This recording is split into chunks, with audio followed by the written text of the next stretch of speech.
अक्कलकोट निवासी श्री स्वामी समर्थ महाराज यांच्या चरणी कोटी कोटी प्रणाम. नमस्कार. नीतिस्पंदन या चॅनलमध्ये आपले सहर्ष स्वागत आहे. आजच्या व्हिडिओमध्ये आपण पाहणार आहोत गुरुवारचे काही अत्यंत प्रभावशाली आणि सोपे तोडगे आणि उपाय. जर तुमच्या कामात अडथळे येत असतील किंवा घरात अशांती असेल तर श्री स्वामी समर्थांच्या आशीर्वादाने हे उपाय नक्की करून पहा. श्री स्वामी समर्थ. घरातील स्त्रीने सूर्योदयापूर्वी उठून घर अंगण स्वच्छ करावे, पाणी शिंपडावे, मुख्यद्वाराजवळ रांगोळी काढावी. श्री स्वामी समर्थ. घराच्या मुख्य दारावर गंगाजल, पाणी, गुलाबजल शिंपडावे. सुशोभीकरणासाठी सुगंधित फुलांचा वापर करावा. सुगंधित अगरबत्ती लावावी. घराच्या उंबरट्यावर हळदीने लेपन करून रांगोळी काढून फुले, हळदी कुंकू वाहून फुले अर्पण करावी. नमस्कार करावा. तुळशीला दिवा, हळदी कुंकू, फुले, धूप, दीप दाखवावे. रविवारी व एकादशीच्या दिवशी तुळशीला पाणी अर्पण करू नये. त्या दिवशी तुळशी मातेचे व्रत असते. श्री सूर्यदेवांना सकाळी अंघोळीनंतर प्रथम अर्घ्य द्यावे. नमस्कार करावा. ओम सूर्याय नमः हा मंत्र म्हणावा. घरातील वृद्ध व्यक्तींना प्रणाम करावा. त्यांच्याशी हसतमुखाने वागावे.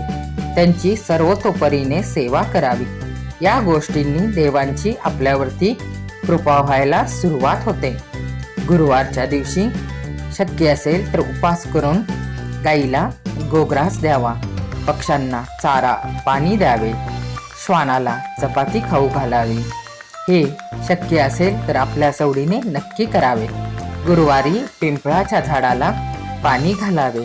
हळदी कुंकू फुले व्हावी. 3, 6, 9, 11, 21, 51 प्रदक्षिणा घालाव्यात. यामुळे पितृदोष नाहीसा होतो. पिंपळाच्या झाडाखाली ओम नमो भगवते वासुदेवाय नमः हा मंत्र जास्तीत जास्त म्हणावा.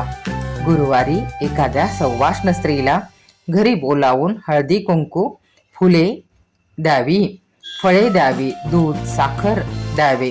त्यांना माता लक्ष्मी स्वरूप समजून त्यांची खना नारळाने ओटी भरावी. जेव्हा शक्य असेल तेव्हा आपल्या सवडीने हा उपाय अवश्य करावा. गुरुवारी एखाद्या वय वर्ष 2 ते 10 वर्षापर्यंतच्या कन्येला घरी बोलवावे. तिला हळदी कुंकू, फुले, गजरा, दूध, साखर, एखादी मिठाई खायला द्यावी. तिला आवडणाऱ्या वस्तूंचे दान करावे. तिला माता लक्ष्मी स्वरूप समजून नमस्कार करावा. आपल्या सवडीनुसार हा उपाय करावा. गुरुवारी श्री विष्णुदेवांना पिवळी फुले, फळे, मिठाई, पिवळे वस्त्र, केसर घातलेले दूध किंवा खीर अर्पण करावी. त्यांच्यासोबतच माता लक्ष्मींची पूजा देखील करावी. या उपायाने घरात माता लक्ष्मी देवींची कृपा राहायला लागते. घरातील आर्थिक समस्या दूर होऊन धनधान्य सुख समृद्धी प्राप्त होते. अशाच नवनवीन माहिती व टिप्ससाठी नीतिस्पंदन या चॅनलला सबस्क्राईब करा. हा व्हिडिओ जास्तीत जास्त मित्रपरिवारांमध्ये शेअर करा.